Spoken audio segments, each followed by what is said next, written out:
स्वागत है आपका हमारे चैनल में। और आज मैं हूं 2017 की weight lifting world champion Mirabai Chanu के साथ। वो सीधा भारत से हमारे पास आई हैं और आज ये हमारे साथ वर्कआउट करेंगी।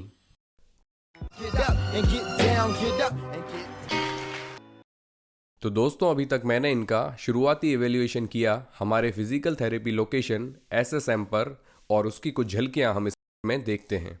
मैं आपको बता दूं, भारत की Mirabai Chanu 48 kilo weight category में 2017 की विश्व चैंपियन हैं।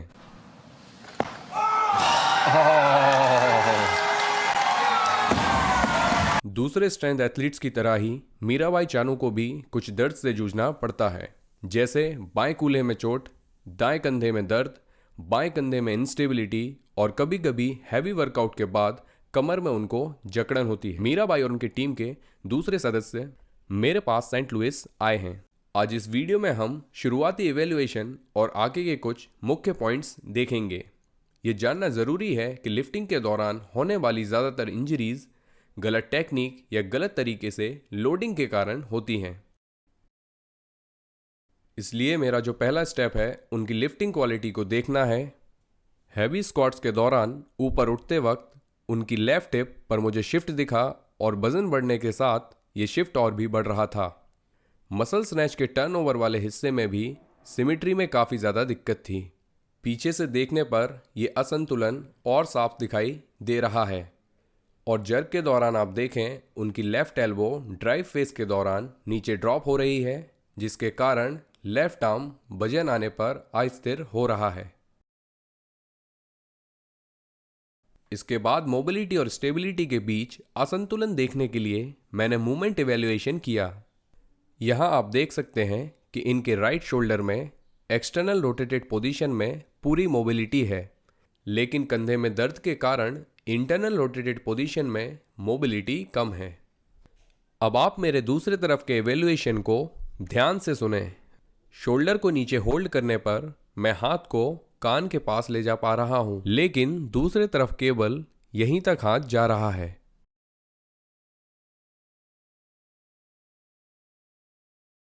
हाथ और भी नीचे जा सकता है, लेकिन वो कंपनसेशन होगा।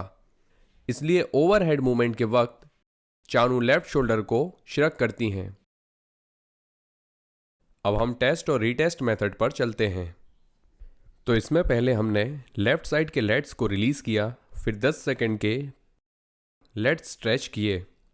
अब देखिए, पहले से मोबिलिटी काफ़ी बेहतर हो गई, वो भी बिना शोल्डर्स को श्रक किए। इसलिए लेफ्ट साइड पर कम फ्लेक्सिबिलिटी उनकी एक समस्या थी, जिसके कारण ओवरहेड मूवमेंट के समय उनका हाथ पूरी तरह सीधा नहीं हो पा रहा था। फिर हमने अपर बॉडी की स्ट्रेंथ टेस्टिंग की। आप देख सकते हैं, मैं आसानी से केवल 2 उंगलियों से सीधे हाथ को नीचे पुश कर पा रहा हूं, और जब हाथ को एलिवेटेड बाय पोजीशन में रखा, जैसे स्नैच और जर्क को रिसीव करते वक्त होता है, तब भी आसानी से मैं हाथ को पुश कर पा रहा था। राइट साइड के मुकाबले दूसरी तरफ काफ़ी अच्छी ताकत थी।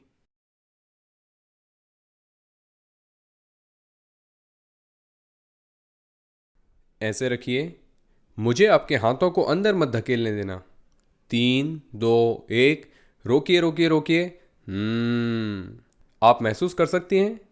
ओके, तो आप 120 किलो से जर्क कर लेती हैं, लेकिन मैं 2 उंगलियों से आपके हाथ को पुश कर दे रहा हूं। हमें इस पर काम करना होगा। अच्छी बात है, ये चीज़ें हमारे सामने आ रही हैं। लोअर बॉडी कोऑर्डिनेशन और मूवमेंट सिंगल लेग स्क्वाट से चेक किया। पिस्टल स्क्वाट करते वक्त उन्हें राइट के मुकाबले लेफ्ट साइड पर मूवमेंट कंट्रोल करने में काफ़ी ज़्यादा मुश्किल हो रही थी। एंकल मोबिलिटी टेस्ट करने पर राइट और लेफ्ट दोनों तरफ की मोबिलिटी बराबर थी, लेकिन हिप के फेवर टेस्ट में देखिए, लेफ्ट हिप काफ़ी ऊपर हवा में थी, लेकिन राइट हिप नीचे बैठ के काफ़ी करीब थी, जिससे हमें साइड टू साइड मोबिलिटी में अंतर पता चला।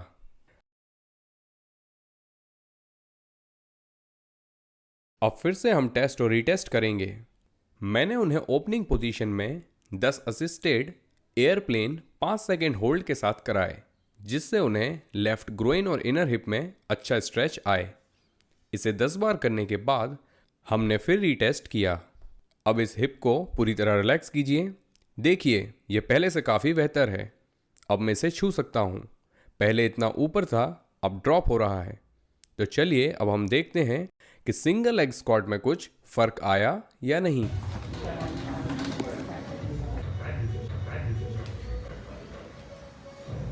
कुछ फर्क पड़ा है? इजी हुआ है यहाँ से? So still the right side is still a little bit better control. तो राइट साइड पर अभी भी बेहतर कंट्रोल है, पर लेफ्ट साइड मूवमेंट पहले से आसान लग रही है। तो इवैल्यूएशन में हमें देखने को मिली राइट शोल्डर की इनस्टेबिलिटी और कमजोरी, लेफ्ट शोल्डर की कम मोबिलिटी, लेफ्ट हिप में स्टेबिलिटी और मोबिलिटी की कमी। तो आज हम पहले मीराबाई चानू को वार्म अप कराएंगे और फिर पर्दे के पीछे होने वाली उनकी अगले साल के कंपटीशन की तैयारी देखेंगे। तो सबसे पहले हम हिप्स पर काम करेंगे। तो चलिए शुरू करते हैं असिस्टेड हिप एयरप्लेन से। इस तरह करके इस तरह ओपन कीजिए। आइए,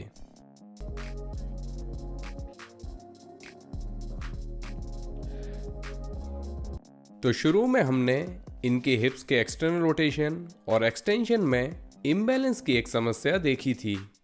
और जब आप इनके कुछ लिफ्ट्स देखेंगे तो नीचे रिसेप्शन के वक्त वो शिफ्ट हो जाती हैं, स्पेशली स्नैच और क्लीन एंड जर्क के दौरान।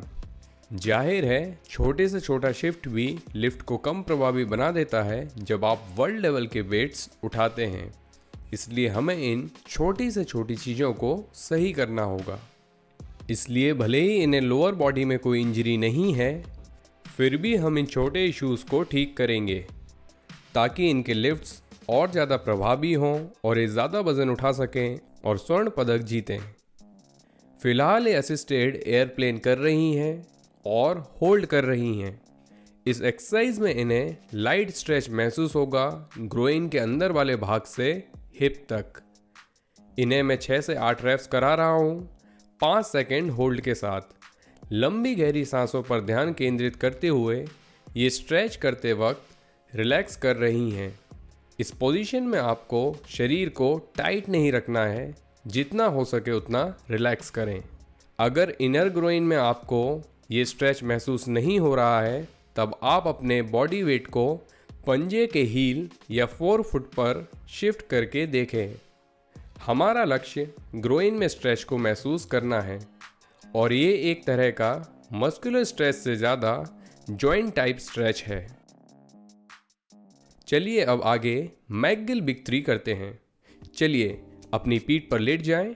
एक और चीज़ जो मुझे पसंद है वो है कोर को हैवी लिफ्ट्स के लिए तैयार करना। पीठ के बल लेट जाएं, एक पैर मोड़ें, दूसरा सीधा रखें, हाथ कमर के नीचे, यहां टाइट करें। अब सिर ऊपर उठाएं, छोटी सांसें अंदर बाहर लें, इसे 10 सेकेंड होल्ड करें। एक चीज पर और हमारा ध्यान है कि हैवी ट्रेनिंग के बाद इन्हें कई बार दूसरे दिन कमर में हल्की जकड़न महसूस होती है, जो कि कभी कभी हिप्स या कमर में किसी समस्या का संकेत हो सकता है। हम यहाँ किसी चोट से डील नहीं कर रहे, लेकिन ये छोटे संकेत हैं जिससे वेट लिफ्टिंग के वक्त कुछ कोऑर्डिनेशन में कमी का पता लगता है। तो हम ट्रेनिंग के पहले मैकगिल बिग 3 से कोर की स्टेबिलिटी को बेहतर करते हैं। जैसे कि डॉक्टर मैकगिल कहते हैं कि ऊपरी हिस्से की स्टेबिलिटी से निचले हिस्से की एथलेटिसिज्म और पावर बेहतर होती है। इसका मतलब है कि अगर हम कोर को, स्पाइन को स्थिर और न्यूट्रल पोजीशन में रखने के लिए तैयार करें, तो ये अपने पैरों से ज़्यादा ताकत और पावर लगा पाएंगी, जिससे इनके क्लीन और स्नैच में सुधार होगा।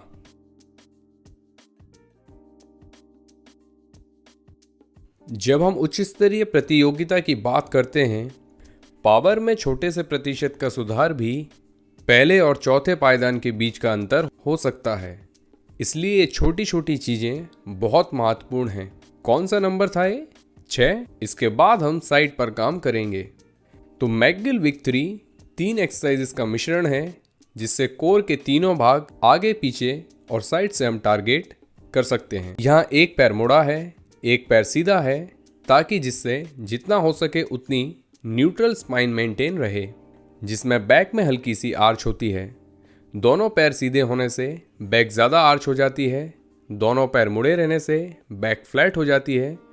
तो यहाँ हम न्यूट्रल स्पाइन को मेंटेन करने की कोशिश कर रहे हैं। अब आप साइड प्लैंक के लिए साइड में आ जाएं।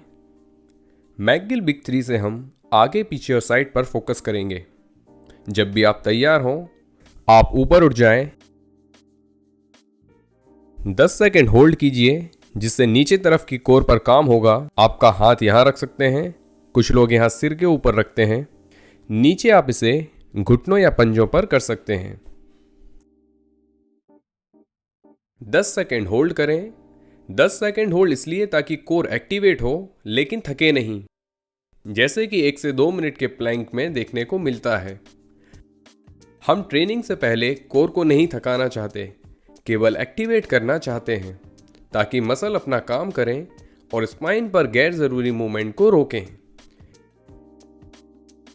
ये जानना जरूरी है उन सब के लिए जो वार्म अप करते हैं कि इसके पीछे उद्देश्य है कि वार्म अप सरल, असरदार और समय सीमा के अंदर होना चाहिए। आप जिम जाके 45 मिनट का वार्म अप करना नहीं चाहेंगे, क्योंकि उससे आपको थकान होगी और समय की बर्बादी भी। तो आज हमारा वार्म अप बहुत लंबा नहीं होगा, लेकिन हम सुनिश्चित करेंगे कि इनका शरीर अपनी क्षमता से काम कर सके। ये केवल 10 सेकंड के 5 करने हैं। On this one. Okay.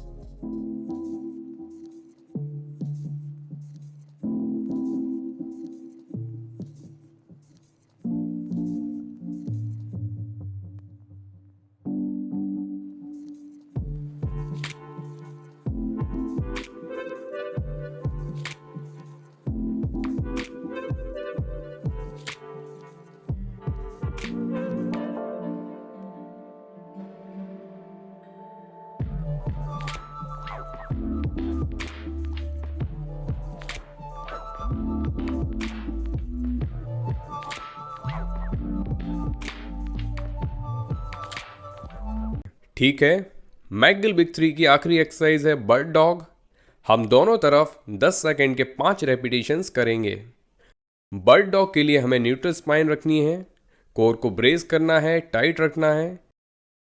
अब हाथ और पैर को सीधा करें, एडी को पीछे किक करें और हाथ की मुट्ठी बांध लें। 10 सेकंड होल्ड करें, फिर इस तरह नीचे स्वीप करें। बैक को फ्लैट रखिए, बैक को राउंड ना होने दें। यहां हम न्यूट्रल स्पाइन को मेंटेन कर रहे हैं। वापस आइए, ये बहुत अच्छे। तो यहां हम उन्हीं क्वालिटीज पर काम कर रहे हैं जो हमें लिफ्टिंग के दौरान इनकी बॉडी में चाहिए, जैसे कि न्यूट्रल स्पाइन और हाथ पैरों की मूवमेंट के पहले ब्रेस करना ज़रूरी है। ज़्यादातर लोग जैसे ही मूवमेंट करते हैं स्पाइन को न्यूट्रल नहीं रख पाते। भले ही इस एक्सरसाइज में कोई वेट नहीं है और लोगों को ये एक्सरसाइज समय की बर्बादी लग सकती है, लेकिन ये न्यूरोलॉजिकली हमारी बॉडी को सिखाती है कि किस तरह हाथ पैरों की मूवमेंट से पहले ब्रेसिंग होती है। इस वार्म अप एक्सरसाइज में ज़्यादा समय नहीं लगता और आप इस एक्सरसाइज का फ़र्क जल्दी आपके भारी लिफ्ट्स में देखेंगे। तो पहले साइड को ब्रेस करें, फिर हाथ और पैर को सीधा करें। आप छोटी छोटी सांसें लेते रहें, पूरे समय सांस को रोके नहीं। जिन लोगों को ये कठिन लगे वो केवल हाथ या केवल पैर से शुरू कर सकते हैं इस मूवमेंट को, फिर आप कंप्लीट मूवमेंट को परफॉर्म करें। इस एक्सरसाइज को इससे ज़्यादा प्रोग्रेस करने की ज़रूरत नहीं है। ये केवल वार्म अप है, इसमें आपको वेट इस्तेमाल करने की ज़रूरत नहीं है। आप चाहें तो इस पोजीशन में हाथ से सर्कल या स्क्वायर बना सकते हैं, जिससे मूवमेंट थोड़ी और ज़्यादा कठिन होगी और डायनेमिक होगी। लेकिन मेरे बहुत सारे मरीजों और एथलीट्स में मैं केवल यही मूवमेंट कराता हूं और 10 सेकंड तक उसे होल्ड कराता हूं। केवल 5 बार करें।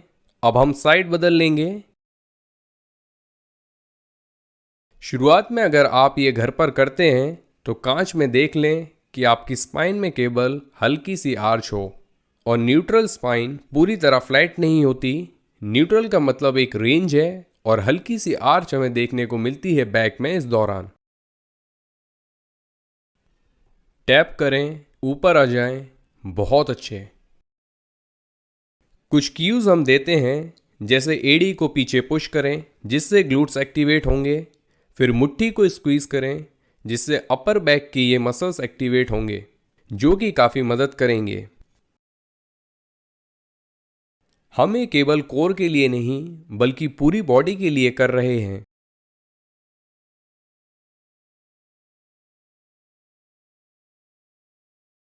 जब भी आप क्लीन या स्नैच करेंगे तब आपकी पूरी बॉडी की काइनेटिक चेन काम करेगी। जिस तरह आप वर्ड डॉग करेंगे इसका असर जब आप लिफ्ट करेंगे तब देखने को मिलेगा। दी थेराबैंड W और शुरुआती इवैल्यूएशन में आप लोगों ने देखा था कि जब ये इस पोजीशन में थी इनके एक हाथ को मैं आसानी से अंदर पुश कर पा रहा था। तो हम इस बैंड का इस्तेमाल कर रहे हैं, इनके शोल्डर के बाहरी तरफ के मसल्स को एक्टिवेट कर रहे हैं एक्सटर्नल रोटेशन के लिए। इसे हम सिंपल तरीके से हाथों को साइड में रखते हुए कर रहे हैं। अभी हम हाथों को सिर के ऊपर नहीं ले गए जो कि हम आगे देखेंगे। इसे हम 10 सेकंड होल्ड करेंगे और 5 बार रिपीट करेंगे। अगर इसे ये सही तरीके से करेंगी तो इन्हें काफ़ी थकान शोल्डर के बाहरी हिस्से में होगी। शुरुआती इवैल्यूएशन में आपने ये भी देखा होगा कि इनके राइट शोल्डर में एक्सटर्नल रोटेशन में काफ़ी समस्या थी, जबकि लेफ्ट शोल्डर में लॉकआउट और पुश के दौरान समस्या थी। यानी दोनों तरफ अलग तरह की समस्याएं हैं। तो हमें वार्म अप के दौरान इन चीज़ों पर ध्यान देना होगा। टोटल 5 बार करें।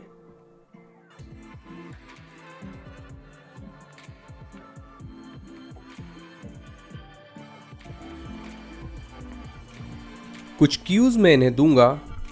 आपके अंगूठे बाहर की तरफ एक्सटर्नल रोटेशन में रहें, पोस्चर सीधा रखें, क्वीज करें, यहां महसूस करें। 5 बार इसे करें।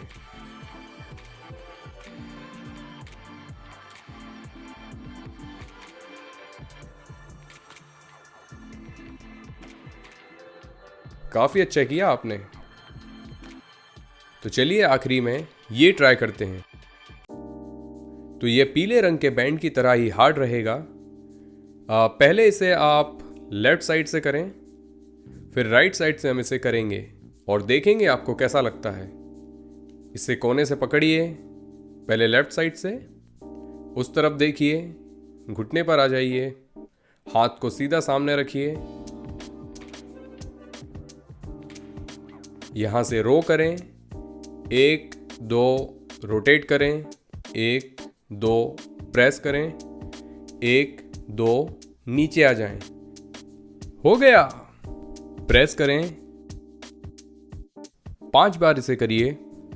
ये है रो विथ रोटेशन एक्सरसाइज। इसमें लेफ्ट साइड हमने प्रेस मूवमेंट भी जोड़ दी लॉकआउट वाले हिस्से पे फोकस करने के लिए, जिसमें इन्हें लेफ्ट साइड पर थोड़ी समस्या आ रही थी। रो के साथ रोटेशन जोड़ के हम बॉडी को उन मसल्स का तालमेल सिखा रहे हैं जो हम स्नैच और जर्क के दौरान ओवरहेड मूवमेंट में देखना चाहते हैं। हम शोल्डर के पीछे वाले मसल्स को एंगेज करना चाहते हैं, शोल्डर ब्लेड को सही पोजीशन में लॉक करना चाहते हैं प्रेस शुरू होने से पहले।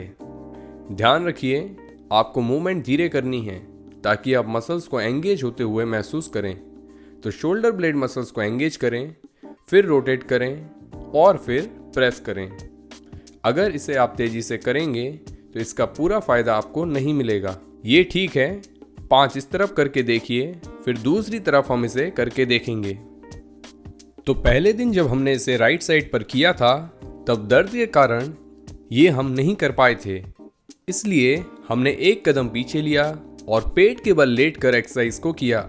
और फिर दूसरे दिन फिजिकल थेरेपी में लाइट बैंड से हम राइट साइड पर इस एक्सरसाइज को कर पाए थे। तो चलिए आज देखते हैं कैसा महसूस करती हैं। तो रो करिए, हाथ को थोड़ा यहाँ लाइए, बहुत अच्छे, रोटेट, 1 2 3, ओके, प्रेस, बहुत बढ़िया, कोई परेशानी नहीं, बहुत बढ़िया। 1 2 3, रोटेट, आगे लीजिए, बहुत अच्छे। टाइट करें, लॉक करें, रोटेट, 1 2 3, प्रेस, बहुत अच्छे, अच्छी ताकत लग रही है। नीचे लाइए। मैं आपको फिर से बता दूं, जब पहले दिन ये मेरे पास आई थी तब इस मूवमेंट में काफ़ी दर्द था। इनसे मूवमेंट नहीं हो पा रही थी कोऑर्डिनेशन की कमी के कारण। मैं इन्हें एक चोटिल खिलाड़ी के रूप में नहीं देखूंगा जहां हमें इनकी ट्रेनिंग ही बंद करनी पड़े, क्योंकि कई बार लोगों को लगता है कि छोटे मोटे दर्द में भी उन्हें ट्रेनिंग पूरी तरह बंद कर देनी चाहिए, लेकिन ऐसा ज़रूरी नहीं है। कई बार ट्रेनिंग में कुछ छोटे बदलाव भी काफ़ी होते हैं, जिससे हम अपनी ट्रेनिंग जारी रखते हुए भी दूसरे इश्यूज़ को ठीक कर सकते हैं। और इस केस में कुछ मूवमेंट्स में दर्द ज़रूर था, लेकिन हमने सही तरीके से इवैल्यूएशन किया और फिर सही करेक्टिव एक्सरसाइजेस से इम्बैलेंसेस को ठीक करने की कोशिश की, जिससे मूवमेंट में जो समस्याएं हैं वो ठीक हों, ताकि हम फिर से लिफ्ट्स पर काम कर सकें।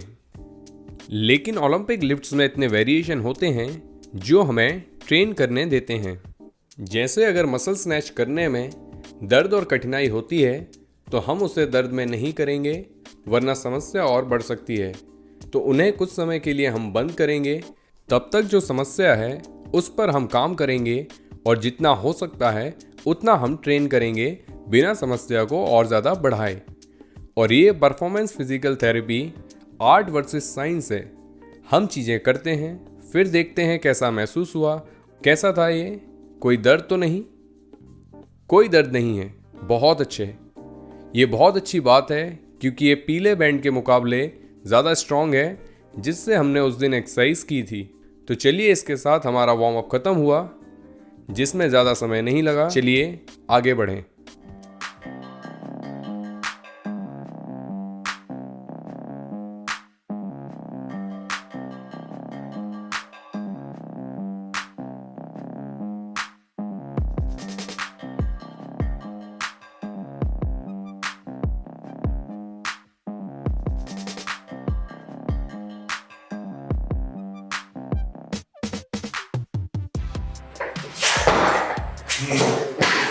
ठीक है।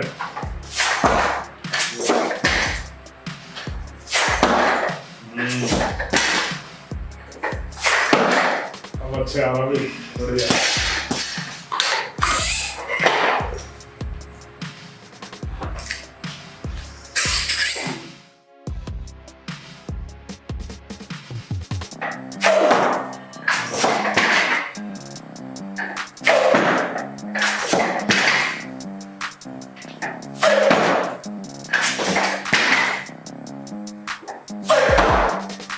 बहुत बढ़िया हो गया। कंधे टाइट भी करना है, बैटरी से। हाँ, ये चीज़ है।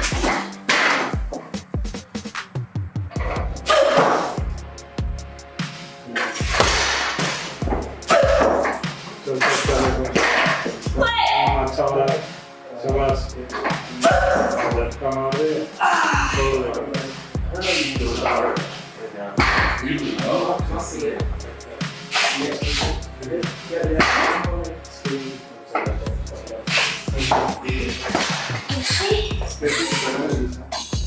अस्सी।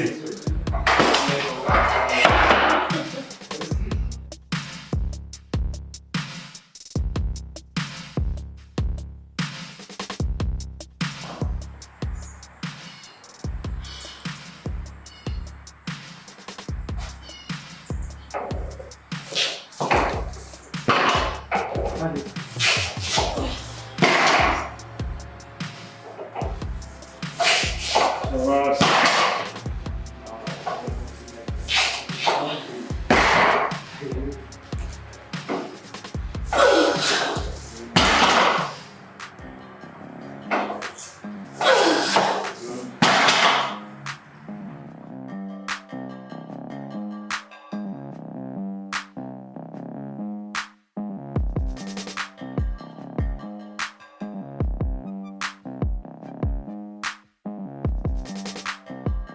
Snatch is what? ठीक है नहीं प्लेटफॉर्म स्लो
बहुत कंट्रोल है